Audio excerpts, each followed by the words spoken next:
প্রতীক জৈনের স্ত্রী এবং তার ভাই তাদেরকে ইডি তলব করেছে।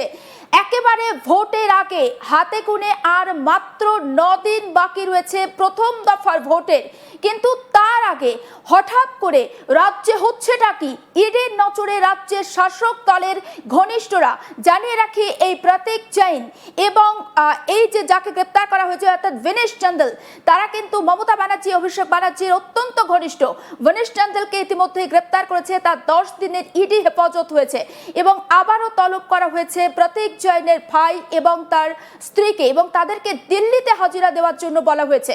প্রতীক জৈনকেও তলব করা হয়েছিল এপ্রিল মাসের 2 তারিখ, দিল্লিতে হাজিরা দিতে বলেছিলেন তাকে, কিন্তু প্রতীক জৈন জানিয়েছেন যে তিনি নির্বাচনের কাজে ব্যস্ত রয়েছেন, তাই তিনি দিল্লিতে হাজিরা দিতে পারবেন না, তিনি কলকাতাতে হাজিরা দেবেন। আর এরই মধ্যে তলব করা হয়েছে তার স্ত্রী এবং তার ভাইকে। কেন তাদের তলব করা হলো, নেপথ্যে কারণটা কি, সবটা নিয়ে বিস্তারিতভাবে কথা বলবো নিউজ রুমে আমার কলিগ অনির্বাণের সঙ্গে। অনির্বাণ, হঠাৎ করে কেন প্রতীক জৈনের পরিবারের সদস্যদের তলব করলো ইডি, নেপথ্যে কি কারণ জানতে পারছি?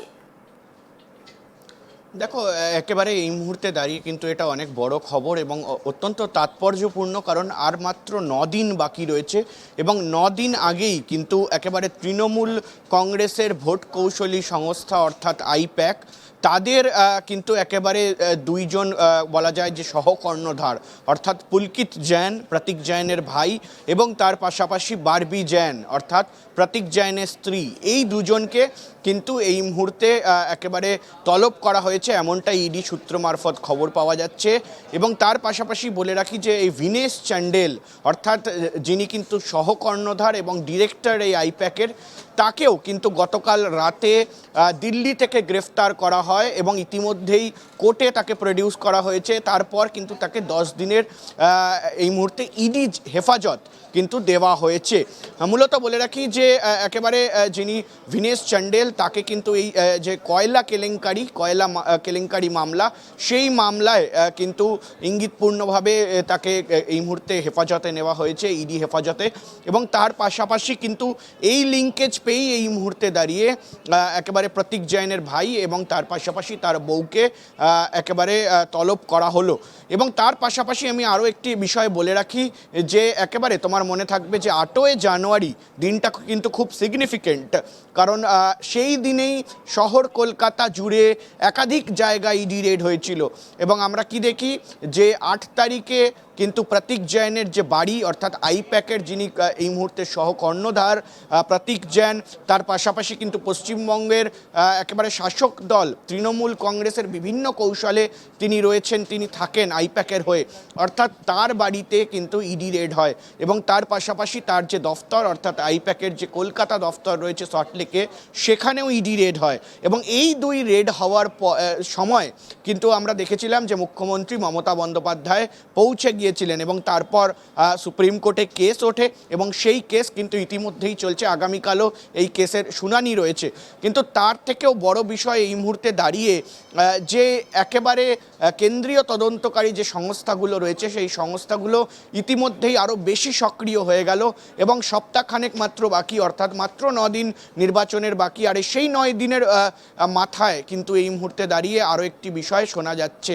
এবং তার পাশাপাশি এই খবরটাও দিয়ে রাখি যে সূত্র মারফত এই খবর রয়েছে যে প্রতীক জৈন অর্থাৎ এই মুহূর্তে দাঁড়িয়ে বলা যায় যে পশ্চিমবঙ্গের আইপ্যাকের অন্যতম মাথা, তিনি কিন্তু তাকেও কিন্তু ইতিমধ্যেই ডেকে পাঠানো হয়েছিল।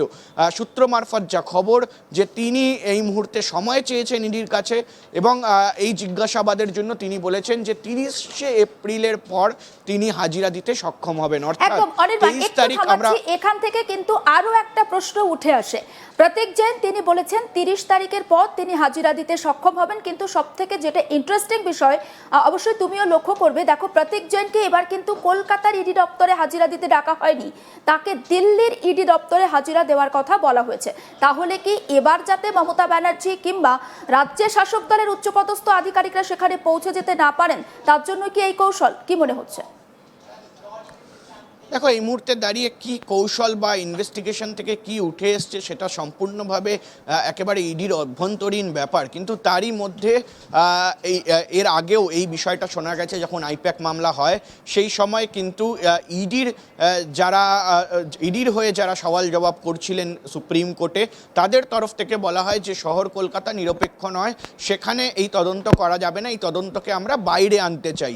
অর্থাৎ এই প্রসঙ্গ কিন্তু আমরা আগেও দেখেছি, এবং শুধু তাই নয়, তোমার মনে থাকবে যে এর আগেও কিন্তু অতীতেও কিন্তু এই ধরনের আমরা দেখেছি যে দিল্লিতে অভিষেক বন্দ্যোপাধ্যায় তাকে ডাকা হয়েছিল, তার পাশাপাশি একাধিক নেতা তাদের কিন্তু ডাকা হয়েছে। এবং সবথেকে ক্রোনোলজিটা এই মুহূর্তে বোঝার রয়েছে যে পরপর একেবারে বলা যায় যে এপ্রিল মাস পড়তেই পরপর কিন্তু এই মুহূর্তে একেবারে কেন্দ্রীয় তদন্তকারী সংস্থাগুলি একেবারে সক্রিয় হয়ে উঠেছে। অর্থাৎ ভোটের মাসে সে জায়গায় দাঁড়িয়ে আমরা পার্থ চট্টোপাধ্যায়ের বাড়িতে আরও একবার ইডি রেড দেখলাম, এবং তার পাশাপাশি কিন্তু সুজিত বোস থেকে শুরু করে একেবারে একাধিক নেতৃত্বকে ডেকে পাঠানো হয়েছে। এবং আমরা দেখেছি যে এই সোনা পাপ্পু তাদের বাড়িতেও কিন্তু রেড এবং তাদের দফতরে রেড, এবং তার পাশাপাশি দেবাশিস কুমার এমএমআইসি কলকাতা মিউনিসিপ্যাল কর্পোরেশনের তাকে ডেকে পাঠানো হয়েছিল, এবং তার পাশাপাশি সুজিত বোসকে ডেকে পাঠানো হয়।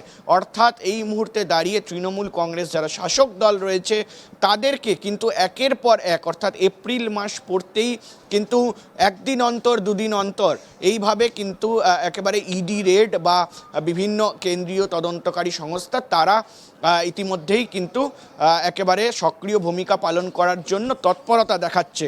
এবং তার পাশাপাশি ইতিমধ্যেই এই বিষয়টা নিয়ে কিন্তু একটা রাজনৈতিক তরজাও শুরু হয়েছে। একদিকে যেমন বিজেপি বলছে যে এই যে পশ্চিমবঙ্গ, সেই পশ্চিমবঙ্গে এই ধরনের কেলেঙ্কারি, অর্থাৎ তারা বলেছেন যে কয়লা হোক বা একেবারে বালি পাচার হোক, একেবারে তার পাশাপাশি শিক্ষক নিয়োগ দুর্নীতি হোক, এই বিষয়গুলো নিয়ে সরব হয়েছে বিজেপি। অন্যদিকে ঠিক তৃণমূল কংগ্রেসের তরফ থেকেও কিন্তু বলা হচ্ছে যে একেবারে ভেন্ডেটা পলিটিক্স, এটা কোথাও গিয়ে কিন্তু এই যে রাজনৈতিক যে চক্র রয়েছে, অর্থাৎ আমি যদি দেখি যে 23 তারিখ নির্বাচন, আজ কিন্তু একেবারে 14ই এপ্রিল, অর্থাৎ আগামীকাল 15ই এপ্রিল ডেকে পাঠানো হয়েছে, এবং তার মাঝে কিন্তু আর মাত্র হাতে 7 দিন সময় থাকবে প্রচারের। এবং সেই প্রচার পর্বের মাঝেই কিন্তু প্রতীক জৈন বা আইপ্যাক যারা ভোট কৌশলী সংস্থা, যারা বিভিন্ন রিসার্চ করেন তৃণমূল কংগ্রেসের হয়ে, বিভিন্ন ক্যাম্পেইন ডিজাইন করেন, কিভাবে নেতারা ক্যাম্পেইন করবে, কিভাবে তারা কোথায় যাবে, এই বিষয়গুলো কিন্তু আইপ্যাকের হাতে থাকে। অর্থাৎ তার আগে কিন্তু ঠিক 7 দিন সময় রয়েছে প্রথম পর্বের নির্বাচনের আগে, এবং তার আগে এই যে একেবারে বলা যায় যে একে একে ডেকে পাঠানো বা কোথাও গিয়ে অতি তৎপর হয়ে ওঠা, সেটা কিন্তু একটা সিগনিফিক্যান্ট বিষয় রয়েছে, তাৎপর্যপূর্ণ, যে কেন হঠাৎ করে ভোটের সময়, কেন ভোটের আগে এই পুরো বিষয়টা হয়নি। জানুয়ারি মাস থেকে যখন রেড চলছে সেই সময় ফেব্রুয়ারি, মাঝে 2 মাস চলে গেছে, ফেব্রুয়ারি মার্চ, তখন কেন হয়নি, সেই প্রসঙ্গটাও কিন্তু এই মুহূর্তে রাজনৈতিক তরজায় উঠে এসছে।